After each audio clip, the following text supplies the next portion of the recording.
퇴근길에 만나는 뉴스 소셜라이브 이브닝 박상욱입니다. 오늘로 국내 코로나19 누적 확진자 수가 5만 명을 넘어섰습니다. 지난 10일 4만 명대로 올라선 후에 불과 10하루 만에 1만 명이 추가가 된 겁니다. 앞선 1, 2차 유행 때보다 더 빠르게 더 큰 규모로 이 확산세가 퍼져 나가면서 정부는 나름대로 거리두기 2.5단계 그리고 공격적인 이 검진까지 정말 방어를 위해서 여러 노력을 기울이고 있지만 쉽지 않은 그런 상황이죠. 그래서 오늘 소셜라이브 이브닝에선 현재 진행 중인 이 3차 대유행을 짚어보고 앞으로의 전망에 대해서 알아보겠습니다.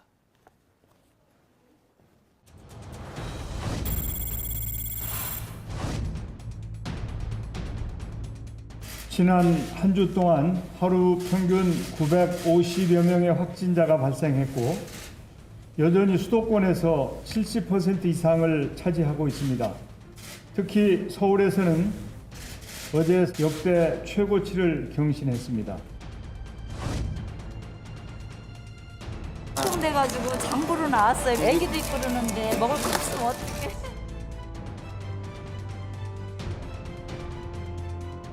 얼어 죽을 것 같다 나 이런 생각이 들어서 일하는 사람 따로 있고 이렇게 만드는 사람 따로 있다는 생각이 들어서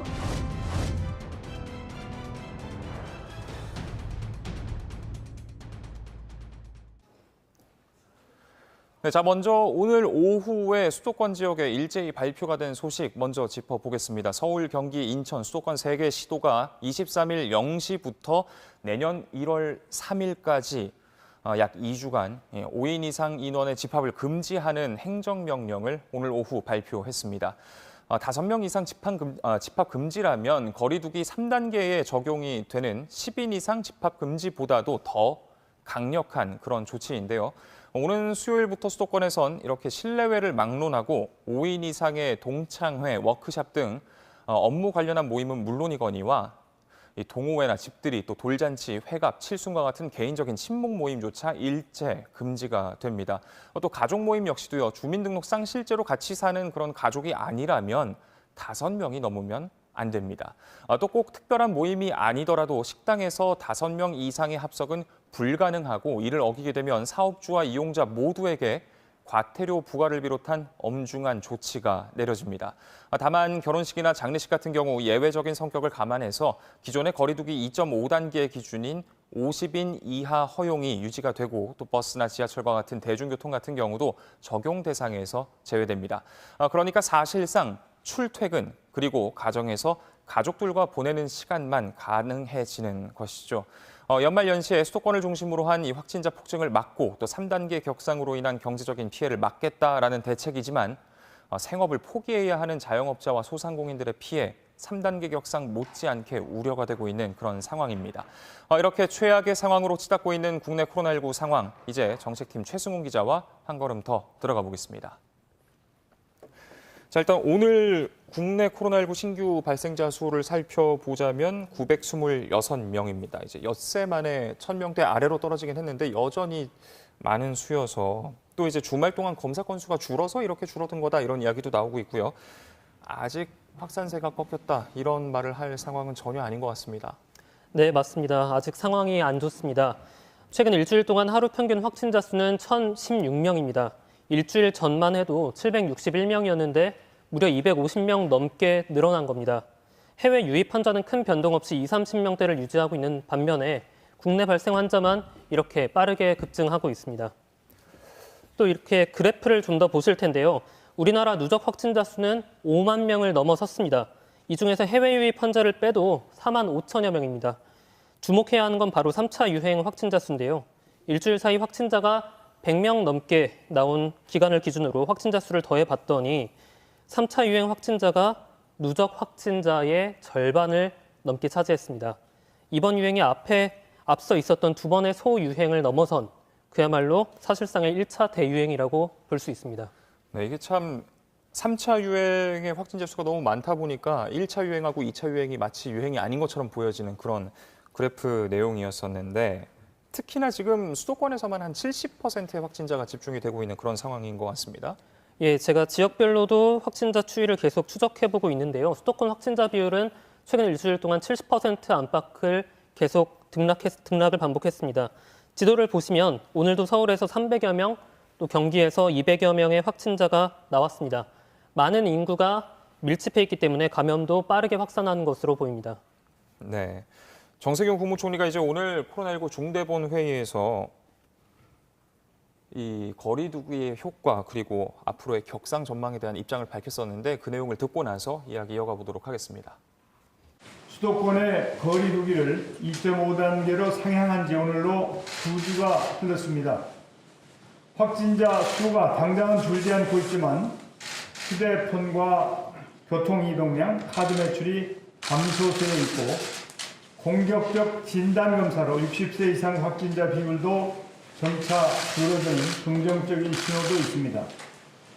임시 선별 검사소를 통한 대대적인 선제 검사는 시민들의 호응 속에 그 효과가 조금씩 확인돼 가는 상황입니다. 거리두기 단계 조정은 치밀하게 준비하되 마지막 카드가 되어야 합니다. 네, 정 총리가 이제 긍정적인 신호가 있다라고 했습니다. 60세 이상의 확진자 비율이 줄어들고 있다. 최근에 저희가 이야기 나눴었던 우려했었던 것하고는 좀 다른 내용인 것 같은데요. 예, 60세 이상 확진자 비율 명확하게 떨어지진 않았습니다. 지지난주에도 33%였는데 지난주 비율도 똑같이 33%였습니다.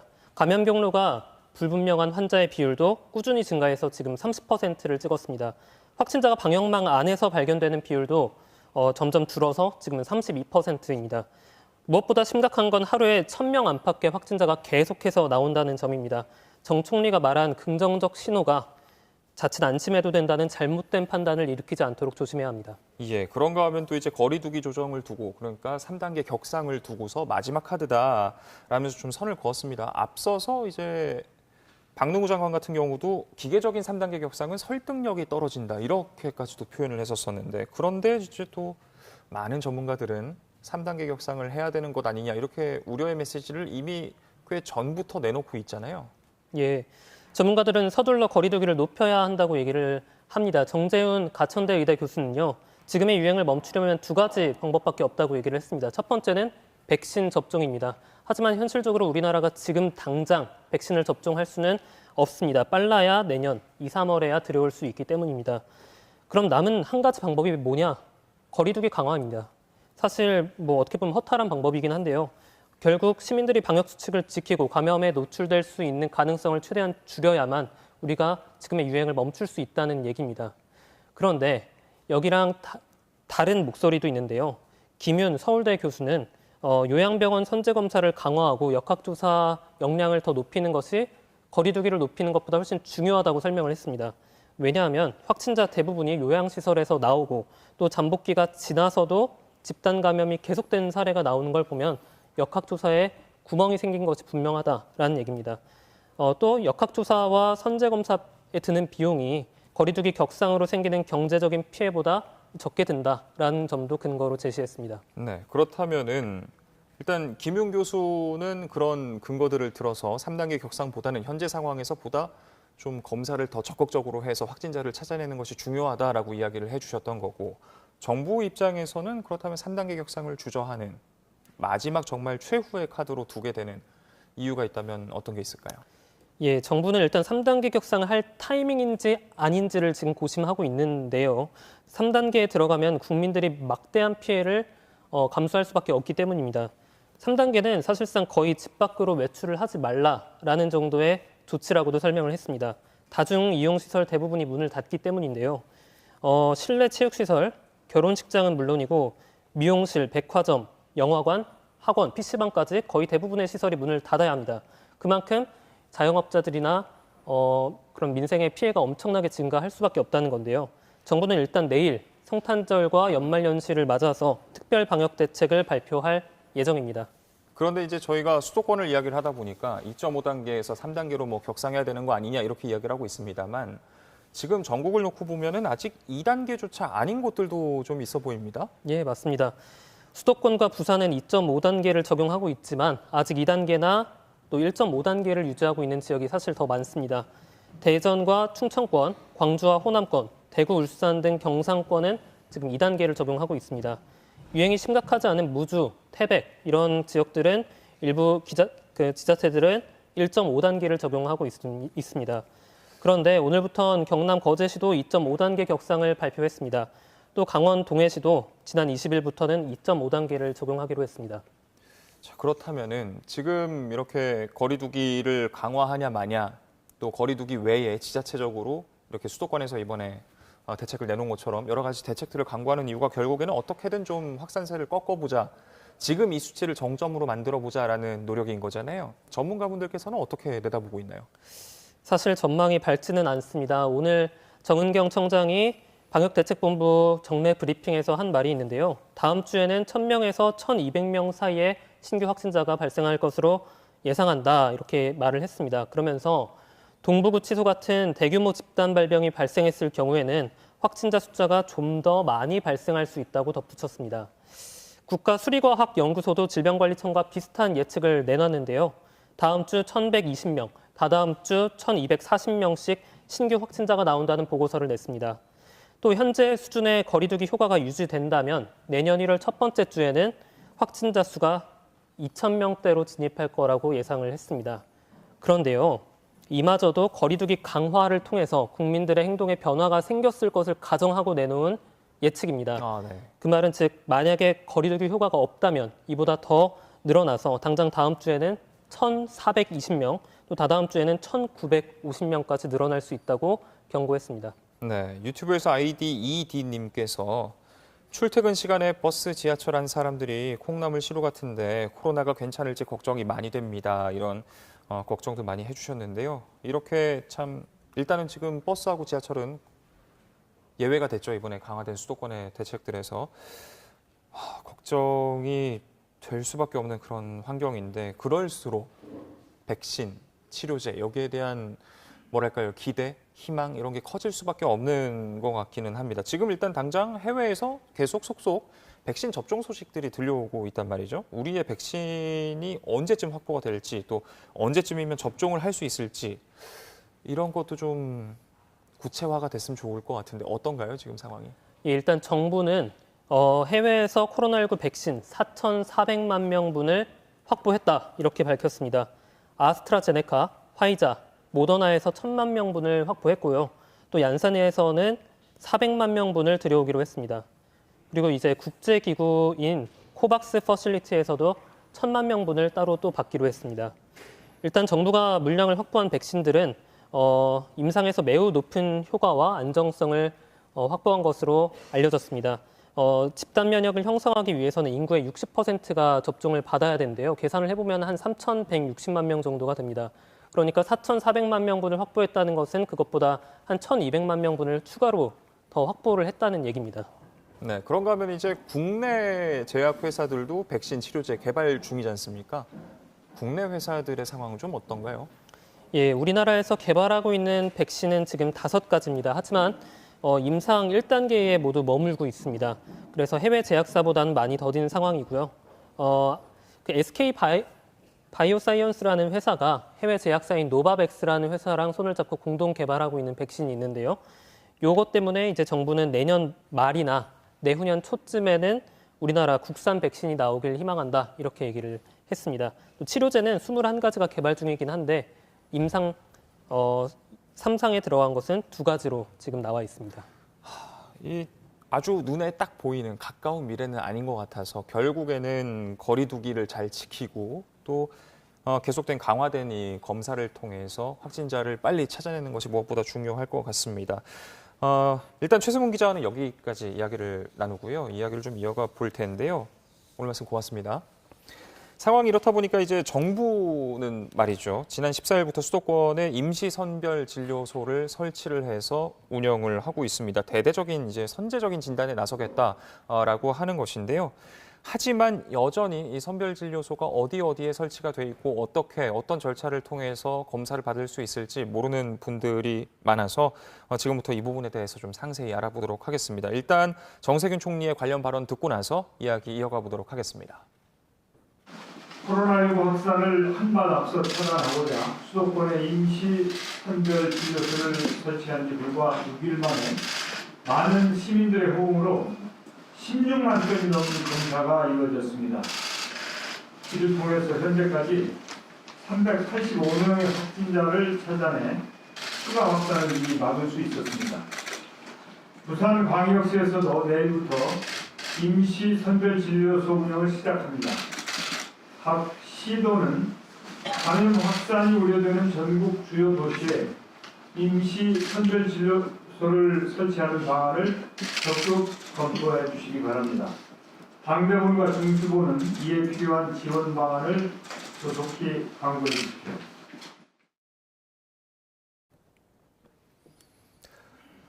네, 임시 선별 진료소 이야기는 온라인 이슈팀의 한유경 기자와 이야기 나눠보도록 하겠습니다. 안녕하십니까?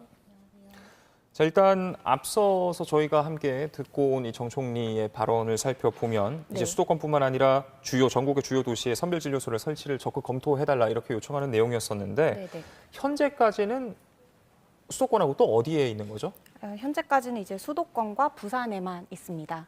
네, 그렇군요. 일단은 한 기자가 직접 선별진료소를 다녀왔잖아요. 어디에 있는 선별진료소였죠? 저는 이제 서울시 이제 구로구에 있는 선별진료소를 다녀왔고요. 예. 그럼 거기에 현장 좀 상황이나 분위기는 어땠습니까? 사실 가기 전에 아무래도 좀 감염 우려가 있을 것 같아서 좀 걱정을 했는데 사실 현장에는 이제 방역 수칙이 굉장히 잘 지켜지고 있었어요. 예, 그렇군요. 근데 정말 그렇습니다. 이제 한 기자뿐만 아니라 일반 우리 시청자분들께서도 선뜻 괜히 검사 받으러 갔다가 걸려서 오면 어떡하지 하고 걱정하시는 분들도 있을 텐데 어떻게 뭐 그 안에서 감염을 막기 위한 여러 조치들은 어떤 것들이 있었죠? 우선 제가 딱 선별검사소에 갔을 때 이제 사람들이 굉장히 2m 거리 두기를 잘 지키고 있었어요. 그리고 또 이제 대기를 하다가 이제 차례가 다가오면 이제 그 현장 관계자들이 손 소독을 해주고 이제 의료 위생 장갑을 이제 나눠주고요. 또 그 현장에는 아무래도 이제 대화를 좀 많이 자제하는 분위기였어요. 그래가지고 이제 의료진들도 좀 손짓으로 이렇게 안내를 해주시는 그런 부분이 이제 눈에 띄었습니다. 네. 일단 숫자로만 놓고 봤을 때 수도권만 하더라도 이제 150곳 넘는 곳에 선별진료소가 그러니까 수도권에만 150곳이 넘는 거니까 굉장히 곳곳에 있는 건데 어떻게 하면 좀 쉽게 내 주변에 어디에 선별진료소가 있는지 확인하고 갈 수가 있을까요? 우선 이제 서울시, 경기도, 인천시 이제 공식 홈페이지나 이제 SNS에서 확인을 할 수가 있고요. 제가 일단 확인했을 때 서울하고 경기도는 이제 공식 홈페이지에 나와 있었는데 인천시는 이제 블로그에 나와 있더라고요. 그리고 또 네이버나 이제 다음 포털에 임시선별검사소라고 검색을 하면 이제 자기 위치 주변에 있는 검사소를 쉽게 찾을 수가 있습니다. 예, 그러면은 방문할 때 뭐 신분증이랄지 뭐 필요한 그런 서류나 신분증이나 그런 게 있다면 좀 정리를 해주시죠. 사실 이제 익명 검사로 진행이 되기 때문에 특별한 서류는 필요가 없고요. 네. 또 근데 이제 그 임시선별검사소를 찾아보면 운영 시간이 나와 있고 또 점심 시간, 소독 시간이라고 이제 있어요. 그렇기 때문에 그 시간을 피해서 이제 가시는 것이 중요할 것 같습니다.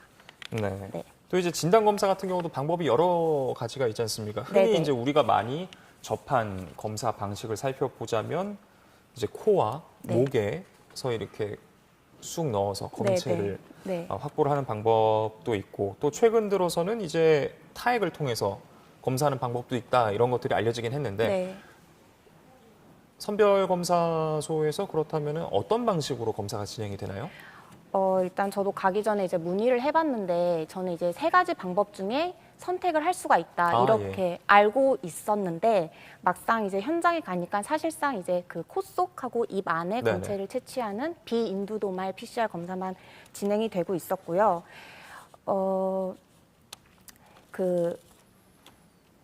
신속 항원 검사 같은 경우에는 이제 만약에 검사 결과가 양성으로 나오면 또 다시 한번 이런 비인두도말 검사를 받아야 된다고 해요. 그렇기 때문에 3가지 방법을 선택을 한다기보다는 그냥 비인두도말 검사를 받으러 간다고 생각을 하시면 괜찮을 것 같습니다. 그렇다면 한 기자가 그 구로구에 있는 선별진료소에 갔을 때 대기 시간이나 그런 거는 어땠습니까? 많은 분들이 기다리고 계시던가요? 네, 제가 갔을 때는 한 제 앞에 20여 명 정도 있었고요. 아, 예. 그리고 제가 이제 그 뒤에 딱 줄을 서고 나서 그 뒤로 한 5분 내로 한 10명이 또 이렇게 줄을 섰어요. 아, 예.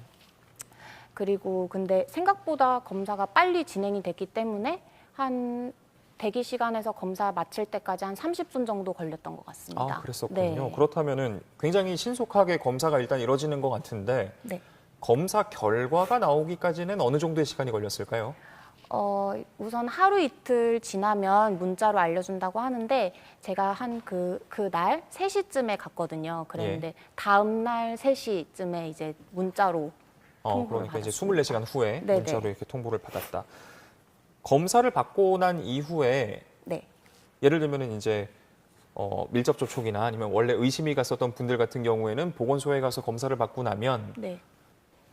검사 결과가 나올 때까지는 자가격리를 하십시오라는 이런 문서도 받고 사인도 하고 그렇게 되는데 이거 같은 경우는 사실 뭐 증상이 있건 없건 누구나 받을 수 있는 검사라서 네. 별다른 뭐 제약이 있을 것 같지는 않습니다만 혹시 검사 받고 나서 뭐 어떤 행동 지침이나 그런 것들을 공지해 준 게 있었습니까?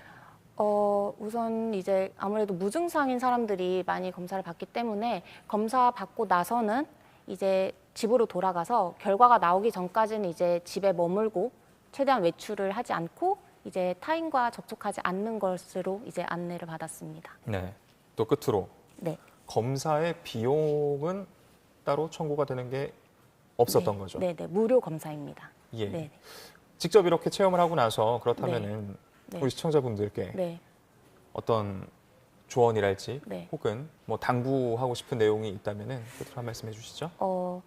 이제 저도 굉장히 이제 많아요, 겁이. 그렇기 네. 때문에 가기 전에 진짜 긴장을 많이 했는데 우선 제가 좀 검사가 어땠는지 좀 설명을 해드리면 이제 그 입 안에 채취할 때는 불편함이 없어요. 근데 이제 코 안에 할 때는 이게 딱 들어올 때까지는 괜찮거든요. 근데 이걸 빼고 났을 때 살짝 매운 듯한 예, 느낌이 예. 있고, 네, 수영장에서 물 먹은 그런 느낌이었어요. 네, 네, 알겠습니다. 지금까지 한유경 기자와 이야기 나눴습니다. 오늘 말씀 고맙습니다. 감사합니다. 네, 곧이어 정치부 회의가 방송됩니다. 여러분의 많은 시청 부탁드리고요. 저희 소셜라이브 이브닝은 내일도 저녁 오후 5시 50분에 다시 찾아뵙겠습니다. 시청해주신 여러분 고맙습니다.